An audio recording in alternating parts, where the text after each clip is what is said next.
Loyle Carner is a British rapper, and this is his second studio album. I liked his debut album. I thought it was pretty decent.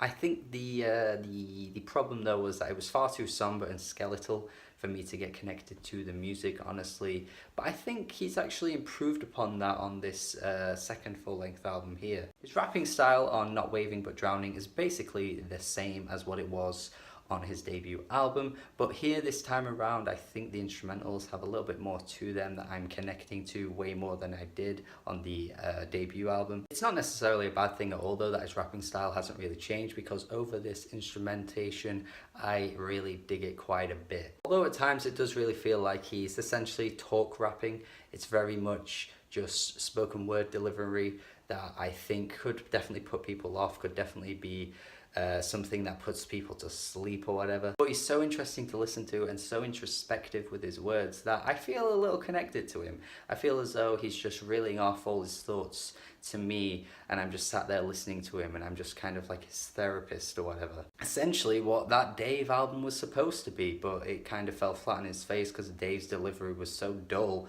that it was so hard to get interested in what was being told, whereas here I think Loyle nails it. I just really love the way that Loyle is able to speak on his emotions in such an honest way, and as someone who's not really like comfortable with doing that, I just think it's really admirable to hear someone in an environment where it's not always acceptable to do it, to just do it anyway and just be so outspoken, you know? Much of the album is delving into topics about love, relationships, friendships, and he even starts off the album with this very sweet love letter to his mother. And to start out the album in such a way just makes it really difficult for me to say a single bad word about Loyle as a person. Like, he seems like the most lovable and nicest person you could possibly ever meet. He has so much soul and positivity that he even manages to twist his haters into a good thing on the track Angels. Like, he's just not willing to say a bad word about the people that say negative things about him all the time, and he just twists it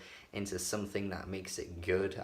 He's just too nice, man. Even though there's always negative things impacting him throughout this album, as he talks about on many of the tracks, he still seems to twist it into something good, or he seems to just view the world in such a positive way, despite the fact that, you know, things aren't always so good. Even though the album is mostly soaked in very jazzy and soulful instrumentals, and often very beautiful at times too, there is the one track that stands out in a bit more of a bouncier way, which is the track You Don't Know. The track is more boom bap inspired with its beat. The chorus is rather catchy as well. Once again though, he's just basically talking about relationships on this track. There are many features on this album also which had a nice little touch to many of the tracks, like with vocal performances and some guest verses, but the ones that you will recognise the most are absolutely Georgia Smith and Sampha. Sampha puts in an elegant performance on his track. He always sounds beautiful and just heavenly.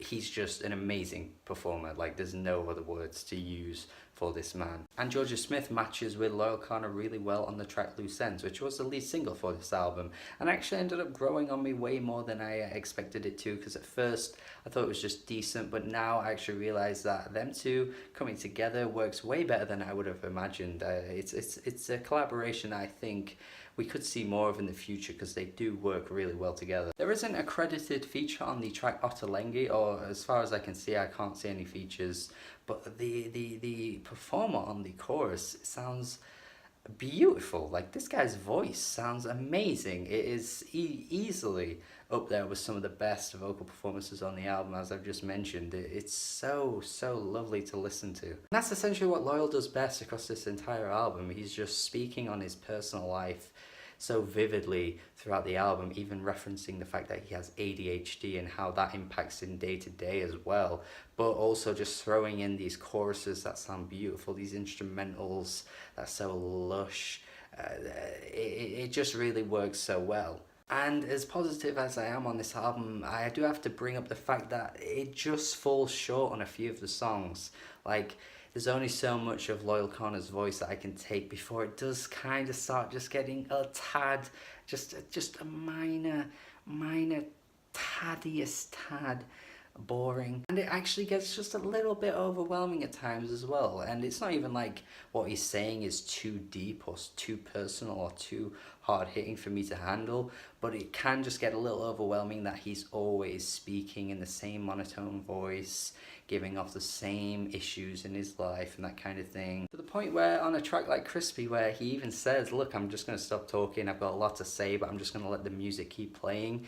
That's the point in the album where I just feel like it's a little breather from everything, and it's just so nice to let the music speak for itself and just run along, and you just get to listen to the instrumental.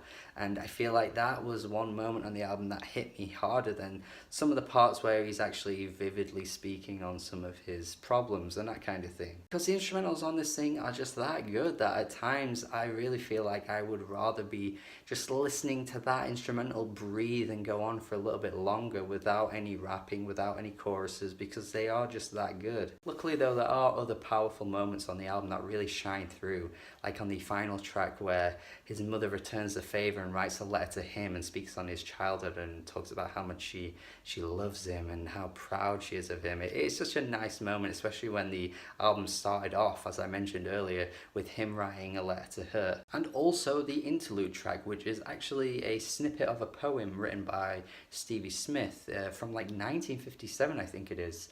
And it's also titled Not Waving But Drowning, where she's talking about how people are not always open with their feelings, so it gives off this impression that they're okay, and you know, look at them, they're smiling, they're laughing, they're okay, there's nothing wrong with them. But in reality, they're really not okay, they're just hiding their feelings and giving off this vibe that they're happy, but they're really not. I do think it's a very powerful moment on the album as well, because not only does it speak so much truth, everything that Stevie Smith says is so true, but not only that, I think that Loyle Carner is sending a positive message here. He's just warning people that, look, you got to look out for your friends. They're not always doing as well as they say they are, or as what they may seem to be doing. It's very indicative of how he is as a person too, because he's very pro speaking on your feelings, very much just the type of person that thinks it's okay to speak how you feel. And I think that's just such a good thing to come out of him. I think it's a rare thing to find,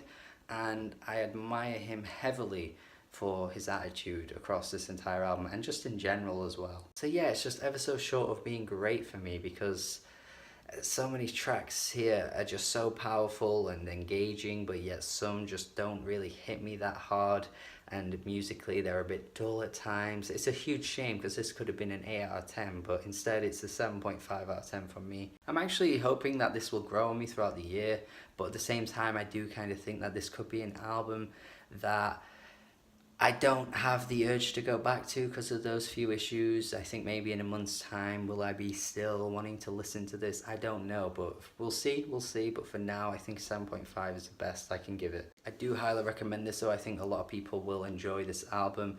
So do check it out. I'm not sure if many people will be touching on this album, so I'm really happy to be giving this a review, because it definitely deserves the recognition. And I hope you enjoy it as much as I do. Thank you for watching. Have a good day. Let me know your thoughts on this if you have already heard it. Goodbye. Have a good day. Goodbye.